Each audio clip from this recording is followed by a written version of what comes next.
the thing that I see is people expect it to be easy. Yeah. It is simple. It's not easy. Right. And people, a lot of the new wholesalers that I talk to expect to make 5 offers and buy a house. Right. If that were the case, I would buy a house every day. Right. I don't buy a house every day. Right. You may have to make 50 offers to buy a house in a hot market at our prices, at the wholesale price. Right. That suits the seller's needs, because I'm not about stealing houses from anybody. Right. It's about meeting the seller's needs and then doing business.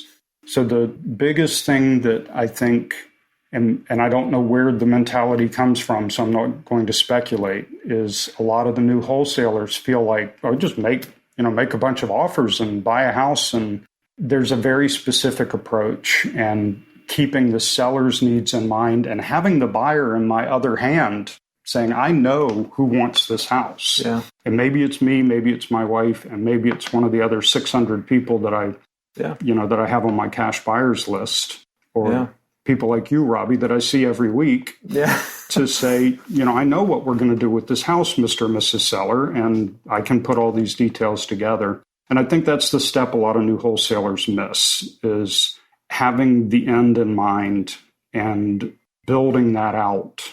And I guess I was fortunate because I was over 40 years old when I got into this. So I had a lot of business experience and knowing how to control outcomes. And that's very important. And one of the things I've observed about you, I want to get back to some of the more of the mindset stuff, but real quick on that, I think one of the things, and I think this is important for people listening to know, that I think, again, that you're, to keep beating a dead horse, but being professional, not only just in how you carry yourself, you're transparent with sellers. Sellers can see right through the person that's being a phony. Sure. And I think telling them that being transparent about what it is that you're offering, that's huge. But I think the other thing is a lot of people want to do, if there's 100% of the effort gets you to the end result, they're looking to do the 20%, like say get the contract. Right. But you still need to do the title work. Right. You need to find your closing attorney. You need to inspect the thing to make sure that there's, you need to solve problems. Right. And make it easy for your buyer to come in there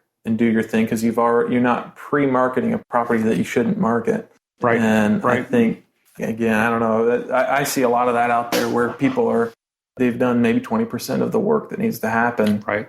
So anyhow, that's notes to people out there that are looking to get into wholesaling. And again, if you guys aren't familiar with the term wholesaling, we've used this a lot. What that basically means is, how about you describe it? Yeah, certainly. I mean, the way we began wholesaling, first, I think it's important to make clear that Natalie and I hired a success coach. You can use the word guru, trainer, or whatever, and we pay him every month to this day to keep us on track, teach us new things. But we got a very solid foundation of training. The formulas, things that Robbie mentioned, how to inspect a property, how to do the due diligence phase, like the title work, and when to do that, and when it's a deal, and when it's not a deal. And Tim taught us all these things and continues to teach us, including the mindset things, but the nuts and bolts of it.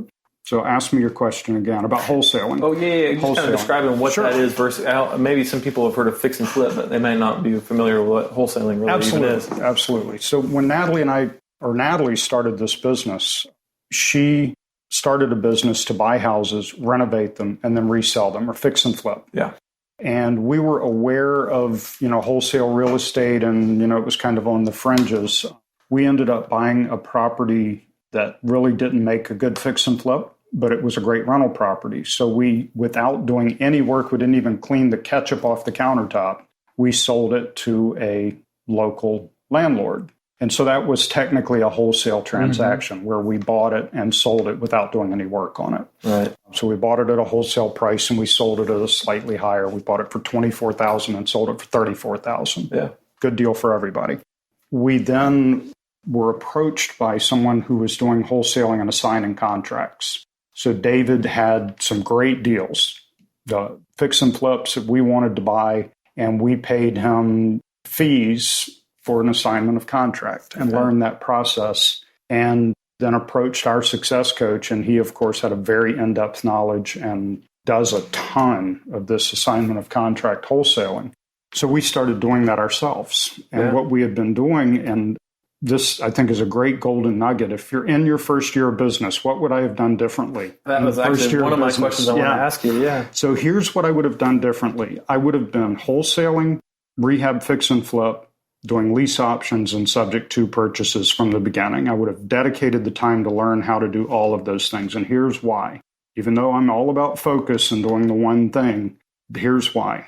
We did the marketing, we spent the money, we got tons of leads, and a lot of those leads went straight in the trash can. Yeah. Because they didn't fit our little narrow focus of we wanted to serve the first-time home buyer with a fix and flip. So we threw away a lot of houses that were great rental properties. They could have been bought subject to, or we could have done lease option transactions on them just because we didn't know. So we spent the money on marketing, we collected the leads, they went through our system, and then they went in the trash can.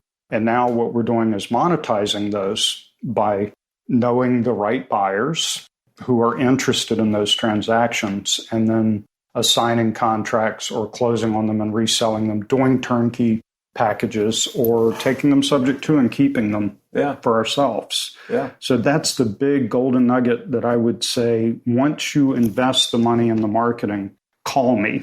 Yeah, exactly. Look me up. We'll work some deals together. Or seek out somebody that you can partner with or who can teach you how to monetize those leads. Right. 35 out of 40 still end up in the trash can eventually, but at least we run them through, instead of 39 out of 40 going in the trash can, we're able to monetize 10% of our leads instead of 2%. That's a big one. That's huge. Yeah. Well, and I think it makes you more fit for when the economy changes. Absolutely. You've got a lot of options. Right. And I think, the folks that lost it, during the recession, the Great Recession, might have been kind of one-trick ponies and doing one thing and maybe not. I mean, there's a whole long discussion about that, cash flow and focusing on cash flow and equity when you're buying on the front end, buying it right, but also being, too heavily invested on just one strategy. Right. But let's see, some of the other things that I was curious about, and I know you got to run here like in 5 minutes. Yes. Okay. We have about 5 minutes. Okay. One of the things I was curious about is, so we talked about some of the stuff you're reading, talked about if people are doing a new business. I guess let's talk a little bit about, remind me again where people can find you before I forget. Website is Charleston, allcashhomebuyers.com. Okay. Phone number is 843-856-1440. Okay. That's 1440. Cool. So, if anybody's looking for you out there, they can check out that website or give you a call. I guess one of the things I'd like to know before we wrap up is, what do you see next in your business? And then also one of the things I'm curious about is, you hear more stuff about social media.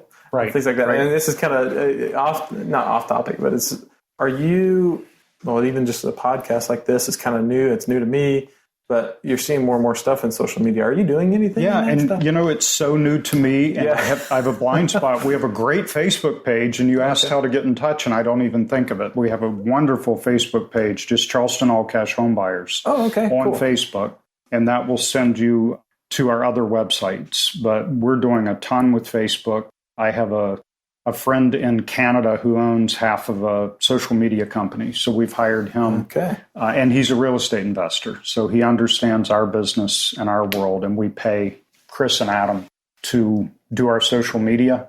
And I am expanding our focus on the online marketing. We are finally pulling our newspaper ad. We've been running a newspaper ad for years and years. And 2015 was the first year that we made no deals from the newspaper. Wow. It's always been a really good tool for us. We kind of laugh at it, but it's been a moneymaker until recently. So now we're shifting that more toward the internet. Toward the internet, yeah. I mean, that's coming. I'm right there with you.